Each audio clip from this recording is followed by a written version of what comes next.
can't you, Judd? Can't hurry a job like this, Gov. Take a pride in my work, I do. Nothing sloppy from Ben Judd. All right, but get on with it. What's the matter with you anyway, Gov? You work here, don't you? What's the hurry to get to work this early? You forgot your key or something? Never mind about that. You just get cracking. If you say so. There. That's cracking for you. Do you think anybody heard? Nah, I'm a skilled hand at the muffled explosion. What is it you wanted anyway? These. What? Jigsaw puzzles? No, the printed circuits for a new secret control unit we've been building here for an American professor's invention called Supercar. Cool. You mean that bus outside in the shed? What? Or how do these things help? I've worked here a long time and never got anywhere. No initiative, they said. Well, you won't be working here much longer. Not after that. That's quite right, Judd. And I shan't need to. I know where I can get a good price for these. See them complain about my lack of initiative then. But if that machine's what it's cracked up to be, they'll be after us like a pack of hounds. Oh, no, they won't. Because we're going to fix this supercar. And when they try to take off, they'll get a little surprise. Well, Dr. Beaker, lovely day for a trial run. What you might call typical British weather. Cloudy, cold, and windy, and looks like rain any time now, right? No nonsense, Mike. It's invigorating. Most invigorating. That dry Nevada air is all very well, but, my dear Mike, what are you all buttoned up for? 'Cause it's as cold as the North Pole, that's why. Too used to central heating. That's what you are. Getting soft, I shouldn't wonder. In any case, we will be able to see shortly how Supercar finds the English climate. Oh, Supercar will be okay. Nothing bothers her much. It's a good thing we didn't bring Mitch, though. He hates the cold. Yes, I don't think he'd have appreciated England much, but he'd have had to go into quarantine anyway, so that he wouldn't have seen much of it in any case. True. But I still don't see why you wanted this new portable control system of yours made over this side of the Atlantic. Well, since Supercar is becoming a little too well known around Nevada, I thought we could have done the work more quietly over here. And I guess you wanted to see the old home country again, eh? Now, come on, Doc. That's the real reason, isn't it? Well, since you tax me so directly with it, Mike, yes. That's the outside phone bell. Could be the professor wanting us in the office. In that case, I wonder why he doesn't just shout through the window. It would be a good deal quicker. Mark, Dr. Baker, you had better come to the office at once. Looks like something's up, Dr. Beaker. Better get inside right away and find out what's going on. It was like this when you arrived this morning, Mr. Prothero? Absolutely, my dear sir. Just as you see it. In point of fact, I myself arrived any minutes before you did. And our printed circuits are gone? Yes.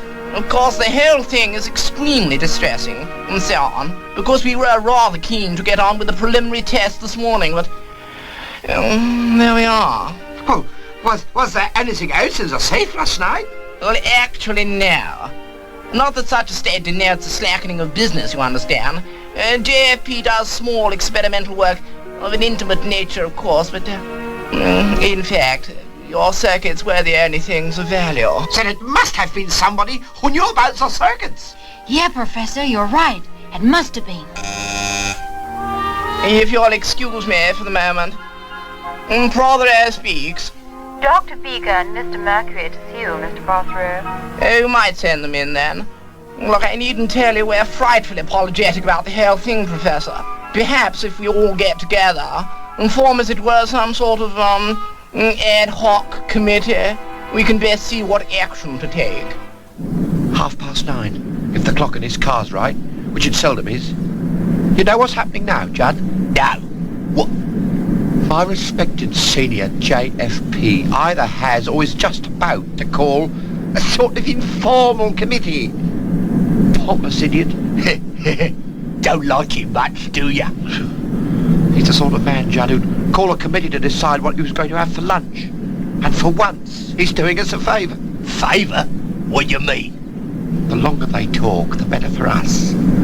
Look out for a phone box, will you, Judd? And stop me when you see one. What do you want to make a phone call for, Gov? Because I've got a good deal of respect for the Professor and his supercar, from what I've seen of them in action, and I want to make quite certain they're grounded. Can't you make it work without those circuit boards, Dr. Beaker? I fear not, Jimmy.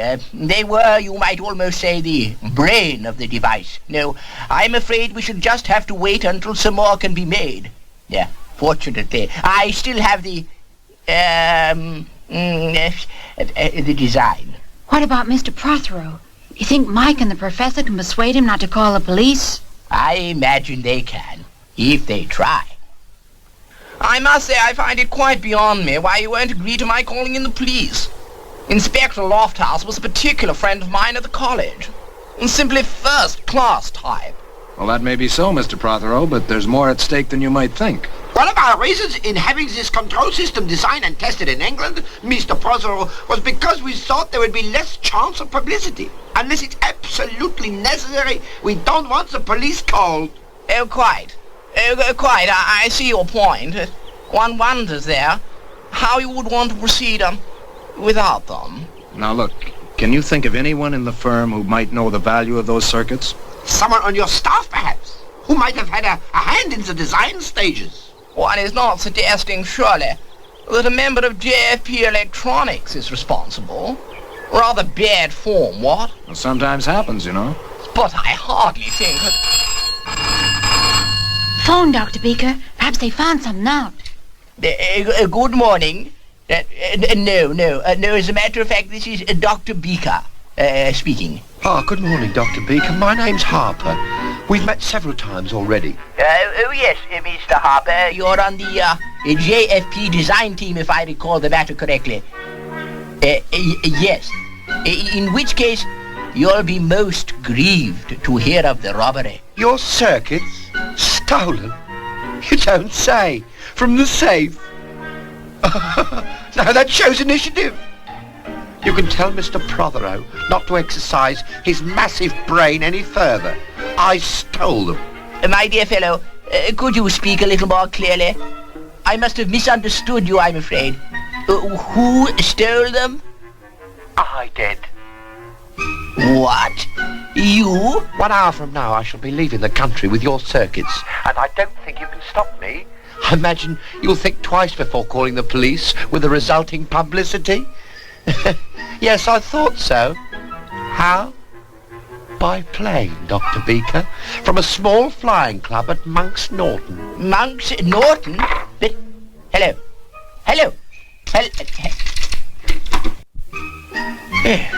Curious. Most curious. He's rung off. Now, why would he want to ring up and tell me all that? Never mind why, Dr. Beaker. Come on, let's tell all the others. That's it, Jimmy. Sooner we get Supercar in the air, the sooner we can get after Harper. It's funny it should have been someone who worked here. Not really, when you come to think of it. It had to be somebody really close to the work. Close enough not only to know about the new control panel, but to know that those printed circuits were the vital part of it. Well, then it's funny he should have phoned us to tell us he'd stolen them. There's an awful lot of people who just can't resist having a dig at other folks. And many a crook gets caught that way. Guess Harper thinks we can't get at him. Do you think we can, then? Well, sure I do. If old Prothero will cooperate with Dr. Beaker and the Professor and let us have an intercom of some sort. What do you mean, Mike? Well, I don't need any remote control to fly Supercar by myself, but I do need to be able to talk to the Professor. You see what I mean? They're fixing it up. Yes. That seems to be satisfactory. Most satisfactory. What about the other end of it? Won't we need another installation in the cockpit? No, as far as I can, recall, this set will cover the same range of frequencies as Supercar's own radio set. So there should be no difficulty there. It's most helpful of you, Mr. Prothero. No trouble, Professor. We owe you all the assistance we can render you. I always had the feeling that Harper was not the JFP type. No team spirit. That is only too true, I'm afraid, but I would like to know why he telephoned. It's a well-known psychological fact of some sorts of criminal makeup. The urge to demonstrate superiority to, what shall I say, the urge to gloat. I'm in the cockpit. Can you hear me on that set of yours? I'm trying to find your frequency. We'd better stick to long wave. Say 305 kilocycles. Now, I'll tell him. Mike, try 305. Roger, 305 it is. Jimmy? Hey, Jimmy, where are you? Here, Mike. What do you want? Oh, hi there. Will you go and help Dr. Beaker and the professor? I want to get airborne as soon as possible. Sure, Mike. Good luck. What did you want to go and phone them for, Gov? They'll only get onto us that quicker. They may try, but I doubt if they'll succeed. You saw me fix that supercar of theirs. What do you think will happen when they try to take off in it, eh? Search me. I'm a safe cracker, not a mechanic. Yeah. When a man's annoyed, Judd, or in a hurry, he makes mistakes. Right now, they'll be both annoyed and in a hurry. And they'll make the mistake of their lives. Are you ready, Mike? Ready, Professor, and every minute counts. Let's get into the air as soon as possible, huh? I know that you're in a hurry, Mike, but we must be extra careful now. Remember, we've not got the usual console to monitor your takeoff. So if you get into difficulties, you're on your own. Right, Professor. No sense taking risks. I'll have to do a cockpit check, since you haven't got duplicate instruments. You ready? Ready? Here goes, then. Fuel remaining 300 minutes. 300, check. Engine conditions, port, electrics. Check. Check. Lubricant pump, check. Check. Cooling system, clear. Clear. Fuel pressure pump, check. Check. Now starboard. Roger. Starboard engine conditions. Ready. Electrics, check. Why do we have to do all this checking, Dr. Beaker? We don't back home. You see, Jimmy, at the laboratory, we can read all these instruments and perform all these checks ourselves by remote control. The console permits us to do that. But here we have not the same facilities. So the pilot must perform his own cockpit check before he takes off. I get it. But won't it take an awful long time? We've got to get after those circuits quick, Dr. Beaker. Quite so. Quite so. Nevertheless, we would be most unwise to omit any necessary precautions. All right, Mike. You can charge the engines now. Okay, charging port. 7, 9, 11, 13,000, 15,000. No interlock to use this time, so I'll charge starboard. 7, 10, 12, 14,500, 15,000. Both engines on the button, Professor. Good, Mike. You can go ahead and fire then. Fire 1.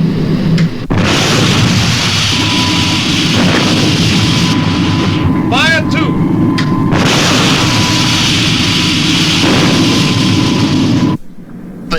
But Gov, what's going to happen? I don't get it. They will, when they try to take off. Ready for takeoff, Mike. You have no laboratory roof to clear this time, so you can extend the wings before VTO. Ready for horizontal flight, then. Wings extended.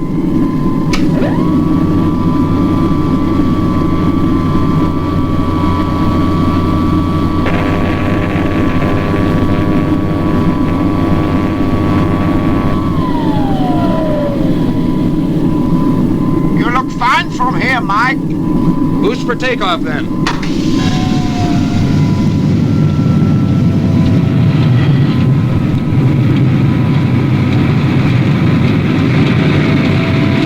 Something wrong, Professor.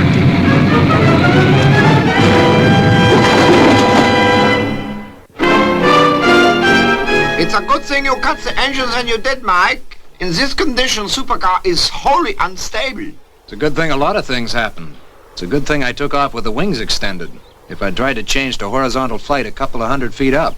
Boy, it hardly bears thinking of. Still, Supercar does not seem to be too badly damaged. Oh, a couple of days' work, that's all. But flying's out for the moment. Somebody fixed that wing. You know that, don't you, Professor? I suppose so. A most dangerous thing to do. You can say that again. Even if he wasn't trying to get anybody hurt, and I'm not so sure he wasn't, I'd still like to get my hands on him. I fear we are in no position to do that just now, Mike.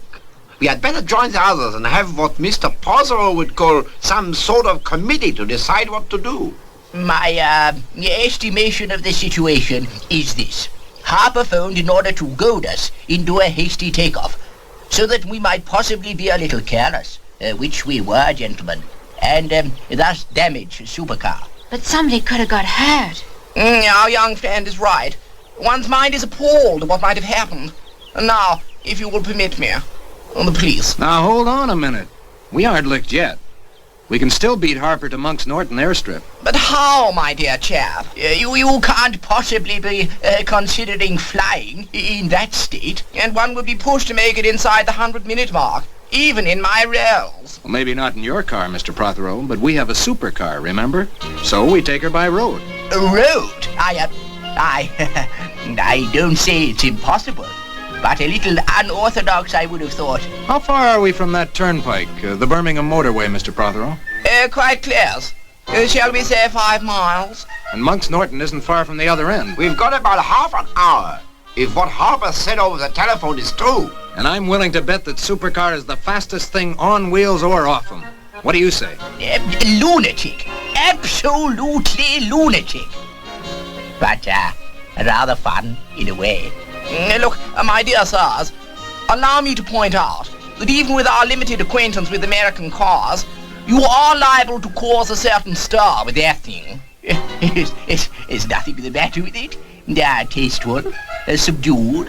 No license plates. Well, loyally disposed as I am towards the police of my native country, we can be out of the country in a few hours, if it works. Good for you, Doc. Nobody's going to catch us to give us a ticket, believe you me. Can we borrow your radio, Mr. Prothero? By all means. Right, then don't let's waste any more time. Professor, if you and Jimmy will help Dr. Beaker man the intercom, I'll light up the motors again, and I'll guarantee Mr. Harper has no idea of the surprise that'll be waiting for him. You don't reckon anyone's following us, then? I should be very much surprised. In fact, if you reach in the front pocket, you'll find a thermos flask of coffee. I think we can afford the time. Well, anything you say, Gov. But if it was me, I'd be putting as many miles as possible between me and them. Look, Judd, you want to know what they're doing back there? Yes. Picking up the pieces, that's what. They won't be going anywhere for a long, long time.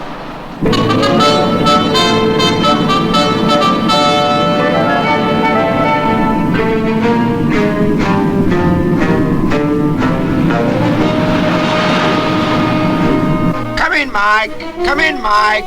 Where are you? Hello, Professor. This is Mike calling Consul. Hey, this is really something. And I haven't even opened her up yet. Have you reached the Birmingham motorway yet, Mike? Reached her? I'm halfway along it. And Supercar's really traveling. You know, this is what you miss traveling at 1,000 feet or so. There's no feeling of speed. What is your estimated speed, Mike? Can't say for sure. I can look at the airspeed indicator, but it'll be a bit turbulent, only a foot or so off the ground. The instruments just don't like it at all. Altimeter keeps telling me I'm going to crash if I don't put another 500 feet on the clock. And the airspeed's kicking like a mule. As far as I can tell, I'm doing nearly 150. 150? One boggles at the thought. And on the Queen's Highway, too. Well, you'll have to do better than that just the same. Sure, I'm only on quarter boost at the moment. I'll take her up a bit. Ooh, up! She doesn't seem to like that very much. Throttling back again. That's better. I guess it was too much to expect her to behave properly at low levels, especially after the beating she's taken. Speed now kicking around 150. And even at that, the port engine's overheating. Mike, don't take any chances. We know nothing about Supercar's control characteristics at such a low altitude. And you can only make one mistake, Mike. We'll keep her down to 100 and just trust to luck we beat Harper to Monk's Norton. Well, How far to the turn? Dunno, Gov. Must be soon. But I'm not much of a one at map reading. Then look for a sign. Oh yeah. I never thought of that. There, Gov. Where? You just passed it. You oaf. Well, you can turn round and go back, can't you? On the motorway, be your age. We're not even allowed to stop. But, Gov! If we get pulled in by a police patrol, we've had it. All we can do is to go on till the next turning now. Well, that's all right, then. It certainly is not all right. Probably cost us 10 miles. Fortunately, they're not after us, otherwise we'd be in it, up to our necks.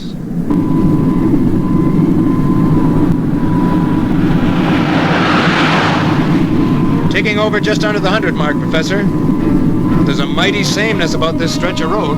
Any idea where I am? Dr. Baker, has you pinpointed? Calculating the various minutes at the various speeds, I imagine that, have you a map, Jimmy? There on the table, Dr. Beaker. Yes, satisfactory. Most satisfactory. Turn to the left is indicated in approximately 2 miles. 2 miles? Good heavens! One will overshoot unless careful. You're there, Mike. Throttle right back and watch out on the left. Roger, Professor. Throttling back now. And there it is. Turning off now. Let's hope Harper's not too far ahead. Coming back to the turn now, Gov. Now you tell me, after wasting 10 valuable miles. Still, let's hope our friends are waiting for us with the plane. Our friends, Gov? Our foreign friends. Can't understand it, Professor. No sight of them. There's a plane waiting, so we can't be too late. Well, what do you know? Look who's here. No, it can't be. Blimey. Gov, it's that supercar thing. I know that, you fool. But how? Sorry, gentlemen, you can't use this airstrip. I just canceled your membership.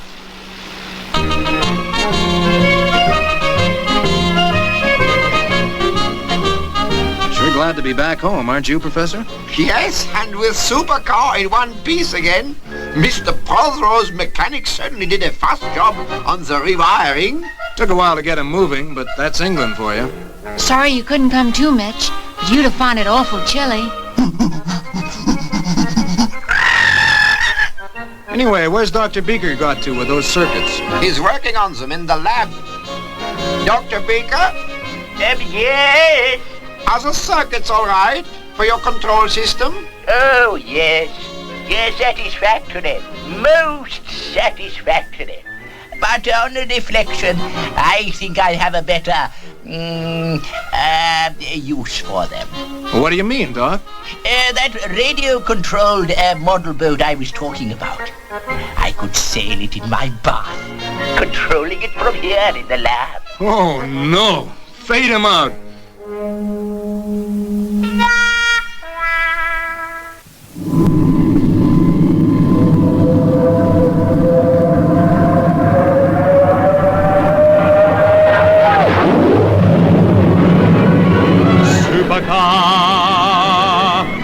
Supercar, with beauty and grace, as swift as can be.